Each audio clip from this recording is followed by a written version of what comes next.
There's that buck. That's a good buck.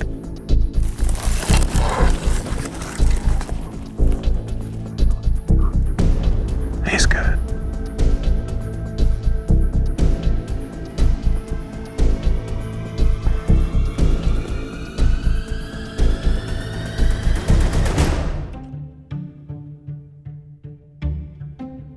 I'm Steve Rinella from MeatEater, and these are some of my favorite whitetail deer hunting moments. You know, when we started out making a hunting show, there was a guy I knew, he had assured me, he was pretty adamant, that if you're gonna do a hunting show, you have to do 90% whitetail deer hunts, because that's what everybody hunts for. Which is pretty true. I grew up in Michigan. That was our big game animal. Like, we hunted whitetail deer hard. But then later I got interested in all the other kind of hunting. So we started doing a hunting show. I wanted to go do all this kind of Western stuff and these other kind of hunts I was more excited about, and people were said, like, no one's gonna be interested in that stuff. And I think that in the end we kind of proved that folks are interested in watching hunts other than what they engage in. What's a little bit funny is when I did get into filming whitetail hunts, we got really heavily into filming Koozer deer hunts. Now, in the old days, people had whitetail deer divided into all these different subspecies. There's these different groups of whitetail deer. That's kind of fallen away now, and it seems pretty fair to say you have a big body of whitetail deer all, across most of the continent, right? You have this kind of distinct little species down in the Florida Keys called the Keys deer, and then you have Koozer deer. And Koozer deer live in the island mountain chains of northern Arizona, a little corner of New Mexico, and southern Arizona, where they're in these mountains that have a wet, high top surrounded by desert. And these Koozer deer have lived in isolation from other whitetails for a long time because the desert surrounding the mountains is kind of a whitetail no-go zone. It's too dry, right? They don't go there. So you have your broader whitetail population running across the country, and then you have these islands, these mountain chains down in the southwest, and Koozer deer that kind of live like up at the tops of these mountains. And that's what I fell in love with. I got interested in Koozer deer because I got onto this magazine, I don't even know how I got onto it, called Western Hunter. And Western Hunter had a lot of pictures of guys with binoculars on tripods staring at mountainsides that weren't that far away from them. And I used to always look at those pictures being like, what in the world are those guys doing? It occurred to me that those guys are trying to find these little shitting deer called Koozer deer on these brushy hillsides.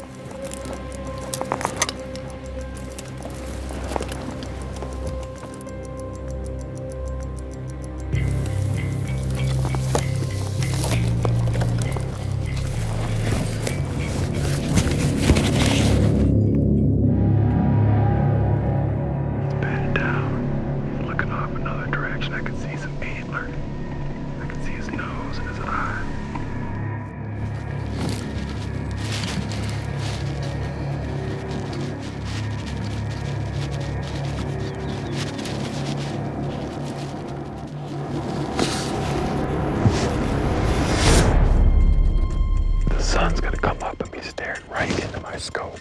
I'm gonna have to take that next shot.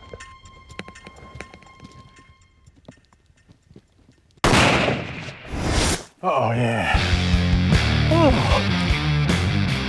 I have never eaten a Koozer whitetail, man. This will be the first Koozer whitetail I've ever eaten. This is the first Koozer deer hunt we filmed. It was my first Koozer deer hunt ever down in Arizona. Some buddies turned me on to a good area, cut me loose. I hunted by myself. We had our camera guys, but I was by myself, just kind of doing my own thing. And ended up getting a wounded Koozer deer that another hunter who I later met had actually got a chance to shoot before me. He'd hit it in the leg. I caught up with it. I got it. I was happy that I got it. He was happy that I got it. Everybody was happy. It was a great hunt.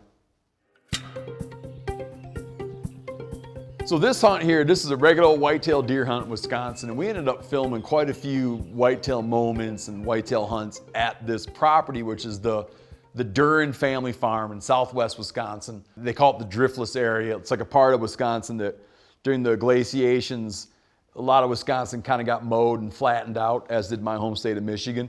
But the glaciers kind of missed this little corner of Wisconsin and left a lot of nice topography. It's very beautiful, rolling hills. People in the Drifless have a lot of regional pride for their beautiful, beautiful area. My friend Doug has a lot of personal pride of his family's farm. And all the times we filmed with Doug, I don't think I've ever explained how I met Doug. Well, I had one of my books, I think my second book came out. It was about the American buffalo. And I did like an NPR show. And Doug heard the interview and like wrote me a letter and sent it to me. And we became like pen pals. And he invited me to come out and hunt his farm. And that's how me and Doug became friends. We're still friends today. My kids have grown up with Doug, you know, as a constant presence in their lives. When Doug was growing up, they didn't really have deer around home on this farm. Doug remembers that you would go home and tell your mom and dad that you saw a deer track. Oh hell, there's a whole bunch of them. Every one of them's a buck. There's 4 deer.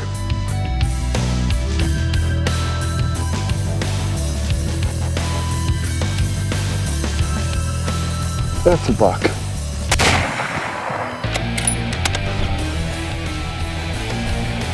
Now we got a dead deer.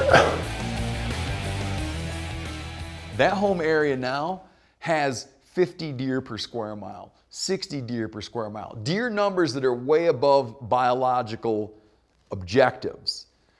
Complicating it further is in the time I've known Doug, the deer disease, the cervid disease, chronic wasting disease has crept into their area and now dominates their area, where half the bucks they kill on Doug's farm now have chronic wasting disease, test positive for chronic wasting disease.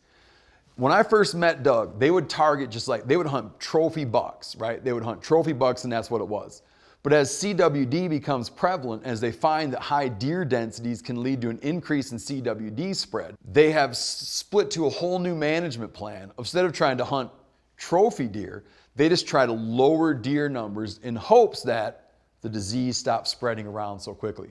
So I've known Doug all this time and like hunted his place a bunch of times, but the kind of politics of deer hunting, the emotional qualities of deer hunting have changed a lot through all these experiences and over these years. We also do a ton of turkey hunting out there, but that's a whole different show. Earlier I mentioned getting turned on to Koozer deer hunting. And the first Koozer deer I did was in southern Arizona. And then we discovered Mexico, and then it was game on, man. In big game hunting, you know, in American history in big game hunting, there are these these kind of heydays that come up, okay? Utah, Nevada, New Mexico, mule deer in the 1970s and early 1980s. This is regarded as like the hunting heyday, right? When people first started to really figure out how to call elk, it was like this heyday of archery hunting elk, where you're calling to bulls that hadn't been called to before. The Koozer deer hunting heyday in old Mexico, like I hit it, you know, it may be the only heyday I ever hit in my whole life. But we hit the Koozer deer hunting heyday, where unbelievable Koozer deer hunting just south of the US border. Like we're hunting 40, 50 miles from the US border. Inexpensive, fairly safe, phenomenal hunting. There's that buck. That's a good buck.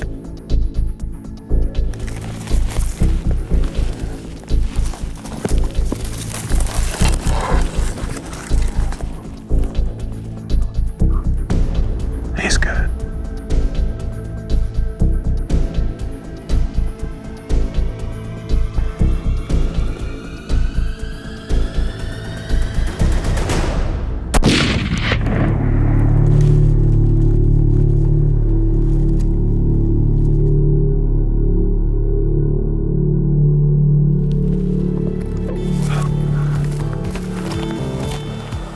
Nice.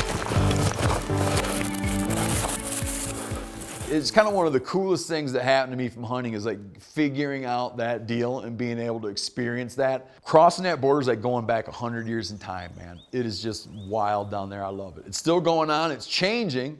Like people are aware of it. It's becoming more accessible. But wow, it's just cool to be there and cool to have that experience a bunch of times.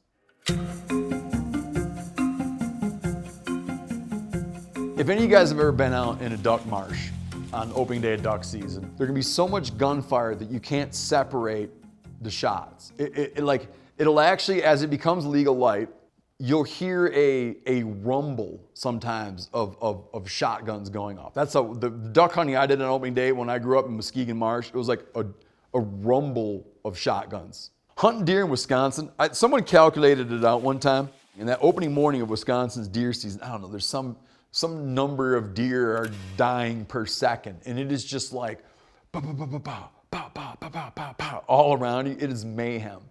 So many deer, a lot of deer hunters, and everyone's out on the opener. If you're a rifle deer hunter, your day, like the day you had to make it happen in those days was the opener. If you sat on the opener, that was the most excited you were going to be all year.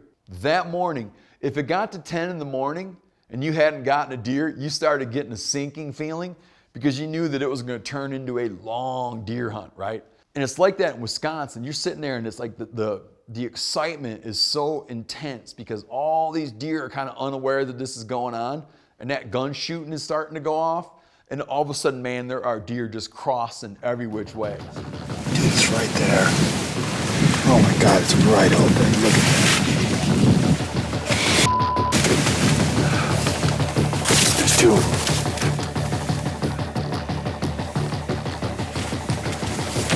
I will wear a sombrero. If you're excited, I mean, if you're like excited about shooting it, go ahead and shoot that buck. Okay. Just take your time.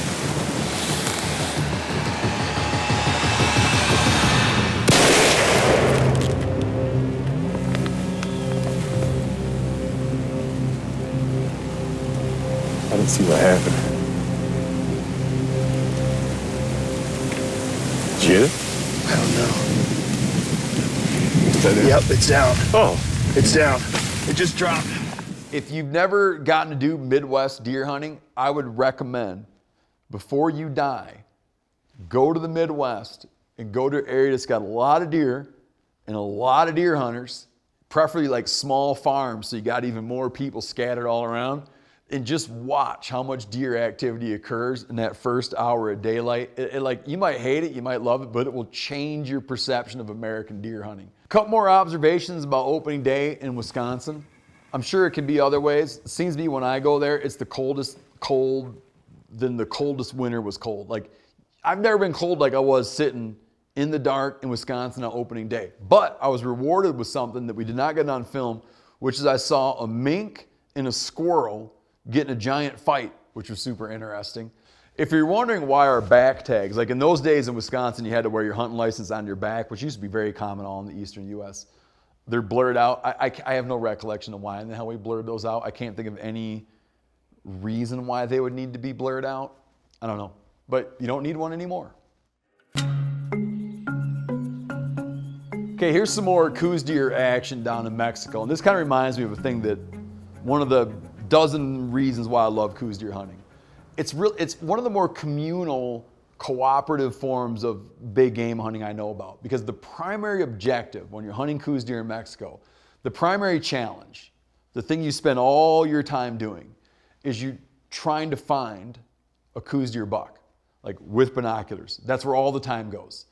The country's so big that if you have 5 or 6 guys sitting in the same spot, like sitting on this rug, 5 or 6 of us, all glassing, there's no feeling like there's a redundancy.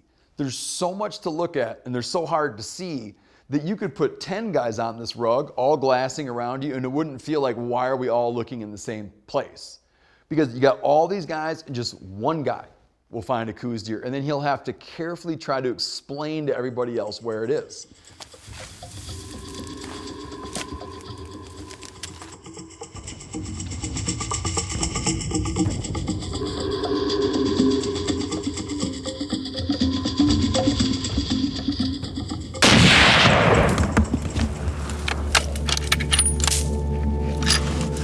Just in the nick of time.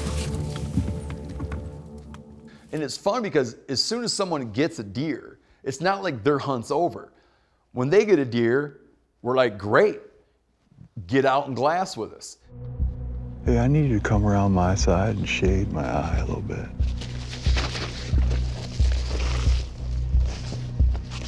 I just lost him.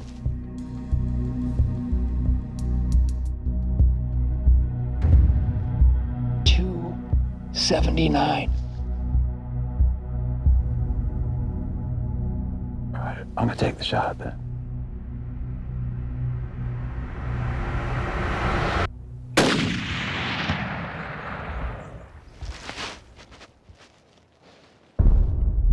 And you wind up with, if you're hunting with the right crew of guys, like no one really cares who gets what deer or who got a deer at all. It's just like a group process. We go out, we pound a mountainside, we try to find a buck. No one really cares who goes and gets the buck or tries to get a shot, because it's beside the point. The challenge is finding them, and it's just a fun way to hunt with your buddies. So here's Texas whitetails, and this is a thing I've gotten into recently because I got a buddy who's got this really cool place where we can go do it, and it's so much fun, is rattling antlers for whitetail bucks. Growing up, I knew dudes that rattled. My dad had rattling antlers, and you could try it in Michigan, but it wasn't that effective. I think it has a lot to do with kind of the personalities of the deer, also the densities, the buck to doe ratios. Bucks tended to have a lot of like female activity. This is a theory, not everyone agrees with this theory. Bucks had access to a ton of does, because all the bucks that get killed, there's very few bucks, a ton of does, and they didn't have that like competitive edge. But you go down to an area like in South Texas, this place we go to, when you see a deer, it's like in your head, it's like probably a buck, because you honestly see more bucks than you do does. It seems like, I can't tell you this is true, it seems to be very 1-to-1 or almost tipped in favor of bucks. Like there's more bucks than does is my personal feeling down here. Either way, when you rattle, they come, man. These are competitive deer that are high strung and they're fired up and they're ready to fight. The peak rut is around Christmas. And I was looking forward to this all year. This year is the first time we went and seriously did it, where me and Clay went down there.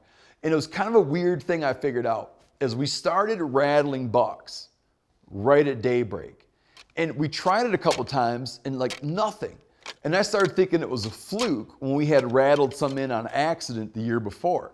But then I noticed something kind of peculiar, and I've really stuck with this and used it in later hunts. If you get into really late morning or midday, I like to think of it as it's when the deer start getting bored, like all the does are bedded, and then you go rattle, it is like unbelievable. Like you can go in the morning, you're not gonna rattle anything. You start rattling at 11 a.m., 2 p.m., 3 p.m., it was game on.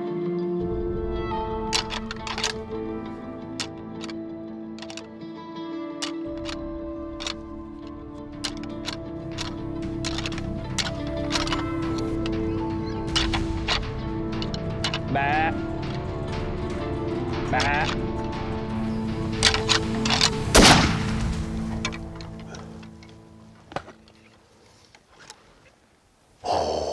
Yes.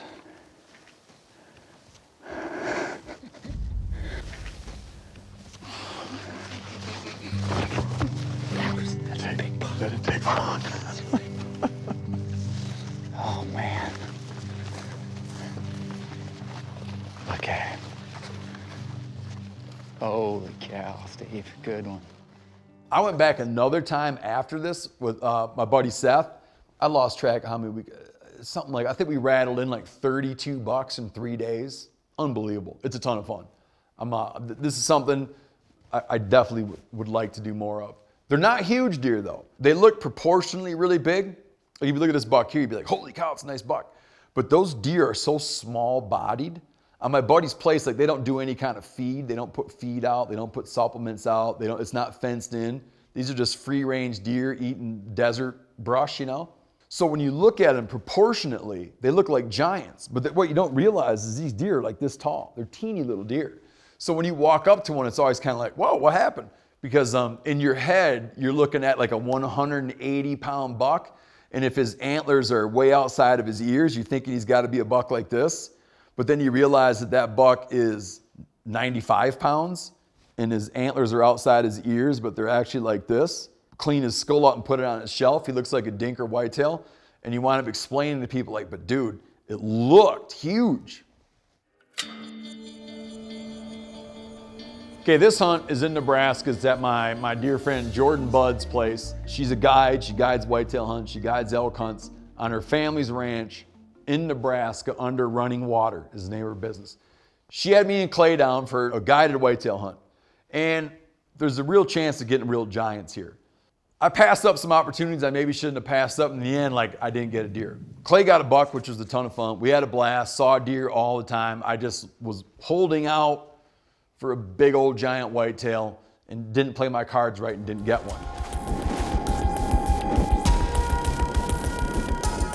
Bat.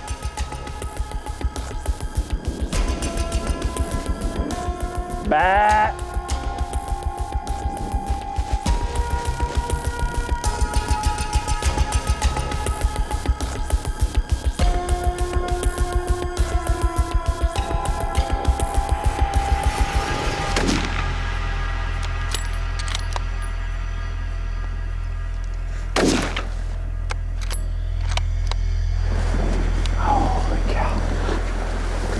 Oh, man. That's a good buck. Golly. As nervous as a cat, man. What you don't see in the episode is what happened after the episode. The next year, we don't film or anything. I just show up down at Jordan's place. We come for muzzleloader season, and man, we had the biggest blast. I got a really nice buck on my muzzleloader. It was phenomenal. And I always feel bad for Jordan because, like, here's this episode showing her awesome place, and I'm sort of like her client, you know?